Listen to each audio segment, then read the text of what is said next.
Sang tetua agung bertindak seolah-olah dia tidak mendengar apapun dan melarikan diri bersama anak buahnya, bahkan tidak menyelamatkan sang pangeran. Kau masih ingin lari? Tidak mungkin. Humazi berteriak keras untuk menghentikan tetua agung dan yang lainnya. Tuan Hu, jangan mengejar musuh yang putus asa. Biarkan mereka pergi. Chen Ping menangkap Humazi. Chen Ping sekarang hanya ingin meninggalkan kota Feihu sesegera mungkin dan tidak ingin memprovokasi kuil untuk saat ini.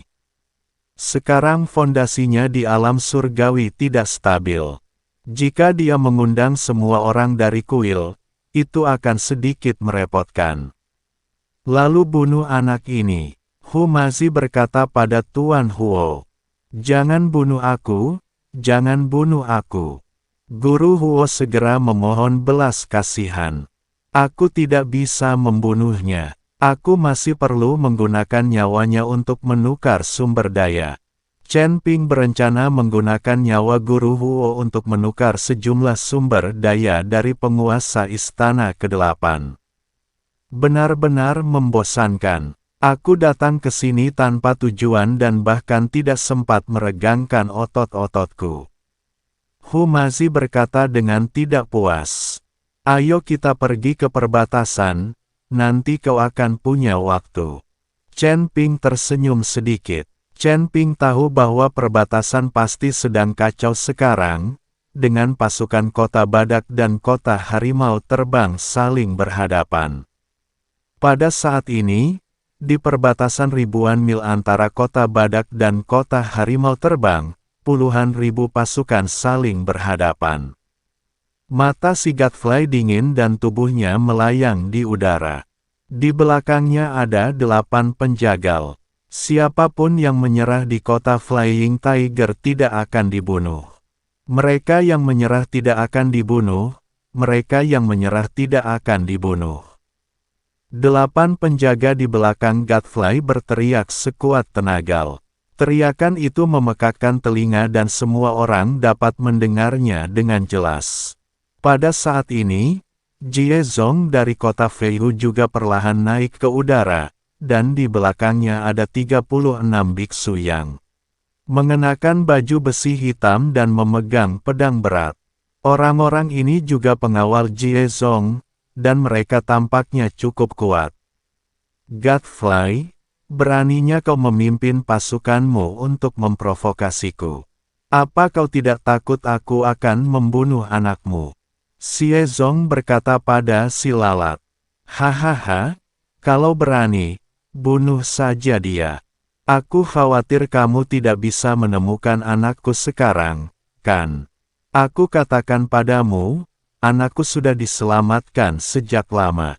Si lalat pengganggu tertawa dan berkata, tidak mungkin, mereka tidak akan pernah bisa melarikan diri dari kota harimau terbangku. Jie Chong tidak mempercayainya. Dia telah memerintahkan penjagaan ketat di semua pos pemeriksaan di sepanjang jalan.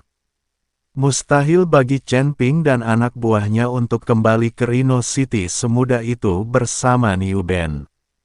Percaya atau tidak, si lalat mendengus dingin. Kau mengirim mata-mata untuk menangkap anakku. Aku harus mendapatkan kembali mukaku hari ini. Kalau begitu berhentilah bicara omong kosong dan mulailah bertarung. Kata Jie Zong. Begitu Jie Zong selesai bicara, 36 biksu berbaju besi hitam di belakangnya semuanya menukik ke bawah. Mereka semua adalah biksu kelas 2 di alam keabadian yang tersebar. 36 pendeta itu menukik ke bawah dengan cara yang mengesankan bagaikan pasukan ribuan orang, yang membuat semua orang berada di bawah tekanan besar. Melihat hal ini, si lalat Godfly berteriak, 8 pelindung Dharma.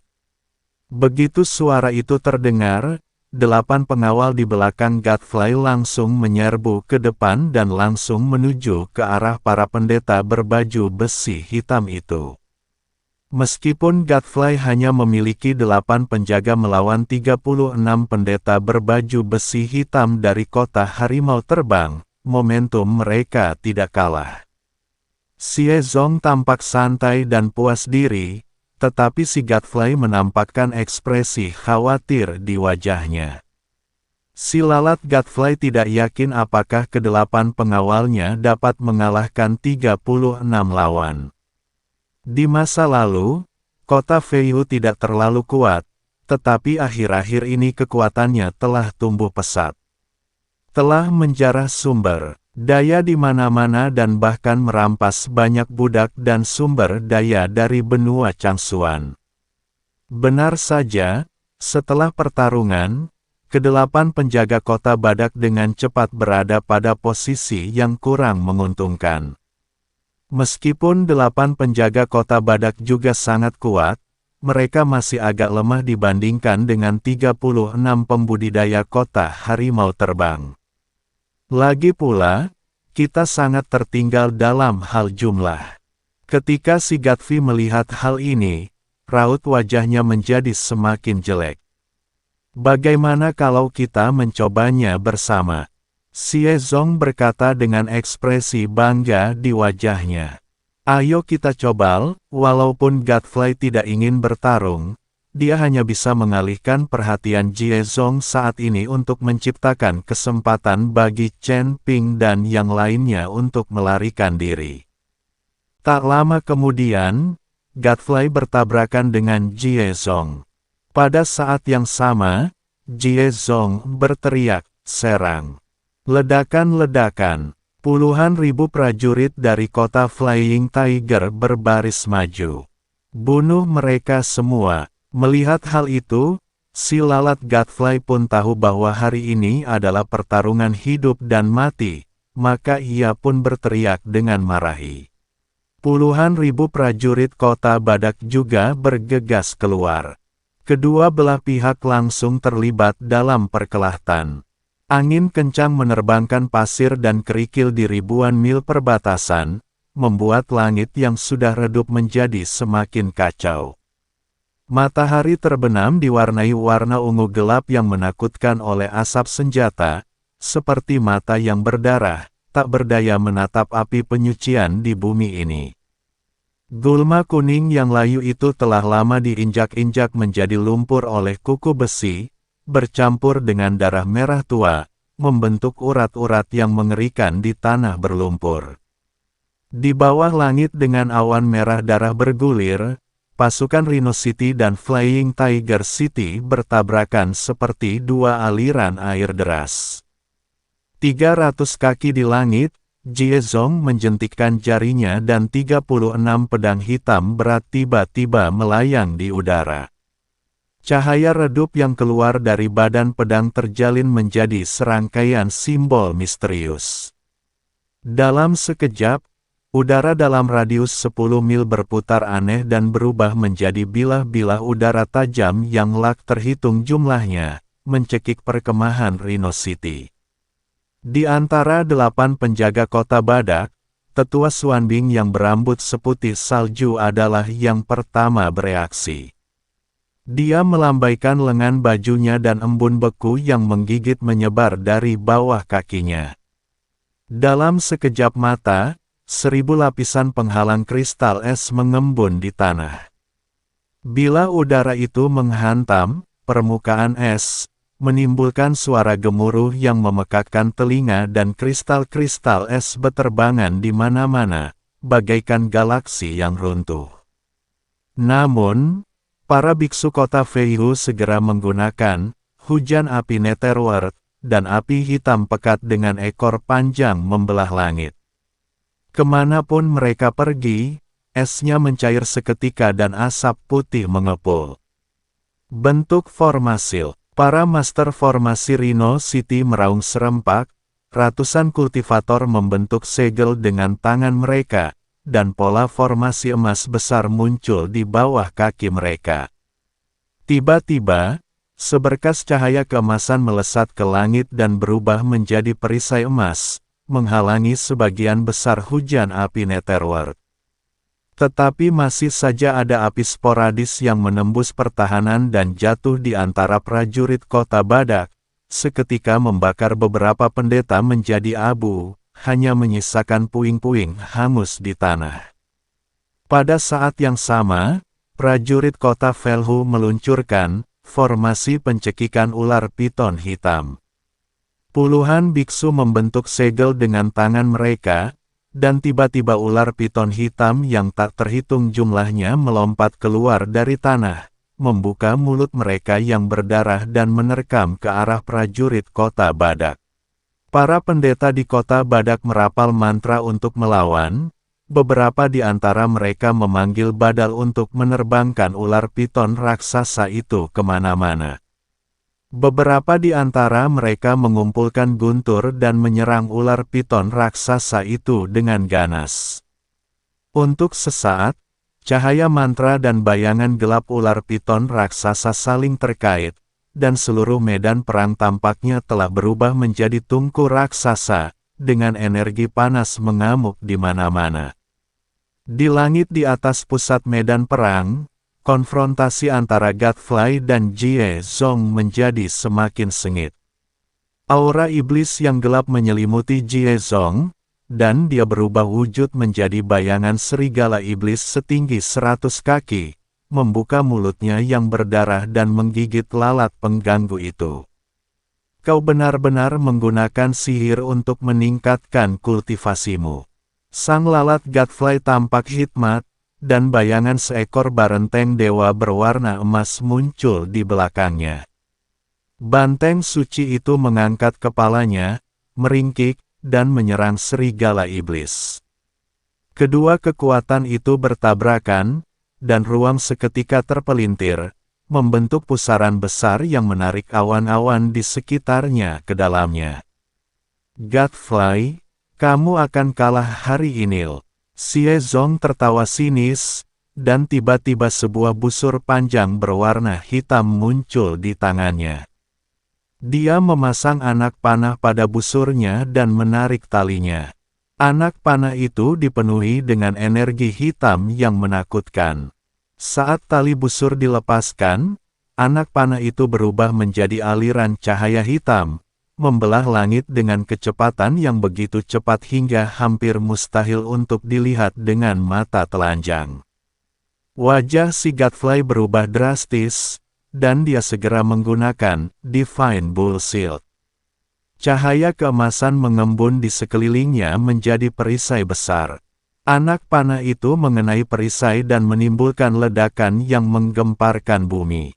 Cahaya keemasan dan energi hitam bertabrakan satu sama lain, dan akibatnya melanda bagaikan badai.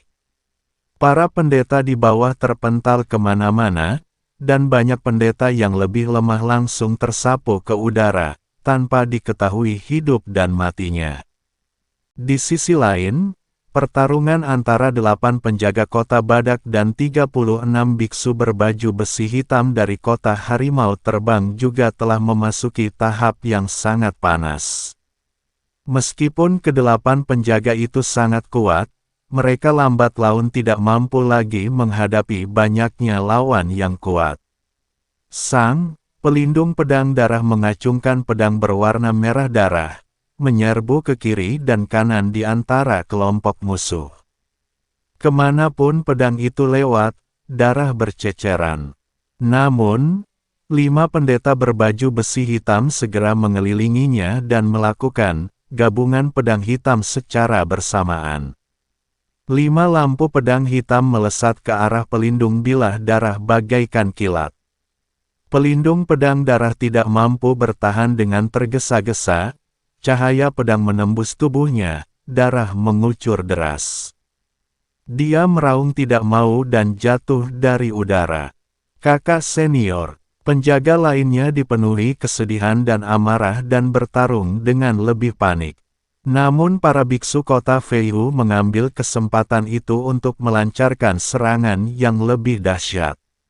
Salah satu penjaga tersambar petir hitam saat sedang bertarung dengan mantra musuh.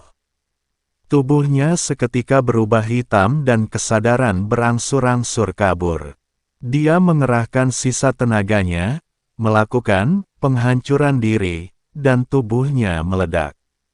Fluktuasi cahaya dan energi yang kuat menelan musuh di sekitarnya, tetapi dia sendiri menghilang dari medan perang selamanya.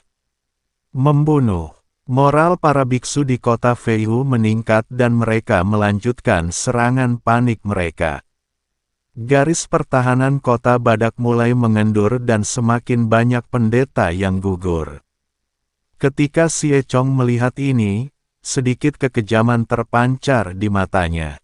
Dia segera membentuk segel dengan tangannya dan menggumamkan sesuatu. Sesaat kemudian, langit tertutup awan gelap, dan seberkas cahaya hitam besar turun dari langit, menekan Godfrey. Si lalat Godfrey merasakan kekuatan mengerikan yang terkandung dalam sorotan cahaya itu dan wajahnya menjadi sepucat kertas. Dia menggertakkan giginya dan membakar darahnya sendiri. Bayangan banteng dewa itu menjadi semakin menyilaukan dan menyerbu ke arah kolom cahaya hitam. Sudut mulutnya. Keduanya bertabrakan dan cahaya kuat meledak. Di bawah cahaya, sosok Godfrey bergetar dan darah terus mengalir dari. Di medan perang di bawah, para biksu kota Badak hancur total akibat serangan ganas kota harimau terbang. Bayangan kematian menghantui semua orang. Rhino City tampaknya telah mencapai situasi putus asa. Ayah, pada saat ini, Feng Xian dan Bai Il, bersama Niu Ben, bergegas keluar dari sisi kota Velho. Jika bukan karena pertikaian di perbatasan, mustahil bagi mereka untuk melarikan diri dari kota Feihu dengan mudah. Benar, ketika si lalat melihat putranya, raut wajahnya tiba-tiba berubah cerah karena gembira. Namun saat si lalat Godfrey lengah, Xie Zong justru membengkokkan busumnya, menghunus anak panahnya, dan menembakkan pedang ke arah si lalat Godfrey. Lalat itu tidak dapat menghindar tepat waktu dan terkena pedang, lalu jatuh dengan keras ke tanah. Ayah, melihat ini, Niu Ben bergegas mendekat dengan khawatir. Ketika si lalat melihat bahwa anaknya baik-baik saja, ia tersenyum lega. Feng Xian dan Bal Yi keduanya tampak sangat tidak senang saat ini. Kini Rhino City jelas dalam posisi yang kurang menguntungkan, dan banyak biksu dari Flying Tiger City menyaksikan di udara dengan tatapan penuh nafsu. Ada kerumunan besar tentara di darat. Sekalipun mereka berdua menawarkan bantuan, itu hanya setetes air dalam lautan dan tidak ada gunanya. Saya harap kalian berdua bisa mengirim Niu Ben kembali ke kota. Saya akan mengurusnya di sini. Meskipun si Godfrey terluka, dia tidak mati, jadi dia berbicara kepada Feng Xian dan Bai Yel. Tuan kota Niu, bisakah kamu melakukannya? Bai Yi berkata dengan khawatir. Bagaimana kalau kita bantu kamu sebentar, dan saat kakak datang, semuanya akan lebih mudah. Lalu kita bisa membunuh orang-orang dari kota Flying Tiger itu. Kata si gila abadi kepada si lalat. Kekuatan Chen Ping saat ini jauh melebihi mereka. Selama dia dapat membunuh Jie Zong dan 36 biksu berbaju besi hitam, kota Feihu tidak akan memiliki pemimpin dan akan dikalahkan serta mundur. Bukankah kamu bersama saudaramu? Tanya si lalat. Seseorang mengejar kita. Menantu laki-lakiku mengikuti Tuan Hu untuk menghalangi para pengejar. Kalau tidak, kita tidak akan bisa lolos dengan mudah. Bai Yi menjelaskan.